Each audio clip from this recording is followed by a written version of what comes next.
Guys দেখো আমি কিন্তু লোন অল্পে একটা ম্যাচ স্টার্ট করে দিই আর ম্যাচের ভিতরে পর্যায়ে একটা মোটামুটি ভালো প্লেয়ারের একটাই আর আমি নিয়ে নিই কিন্তু ডাবল স্নাইপার।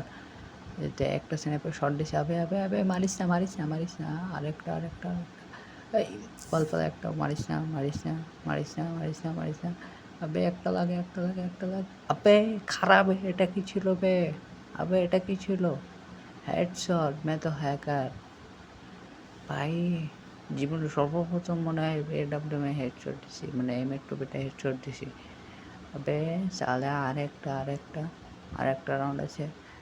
আবে আপনি খারাপ হে খাড়া একটু ওয়াল পালাই মেডকিট ওটাই, মেডকিট করা লাগবে একটা মেডকিট, যাতে চান্সে যাতে এদিক দিয়ে না আসে। একটা টমেটো মারা লাগবে। নাও আসতেছে আরেকটা খাবে খা। আরে ভাই একটা লাগলেই শেষ। ও ভাই ফাইনালি কিন্তু বুইয়া পেয়ে গেলাম।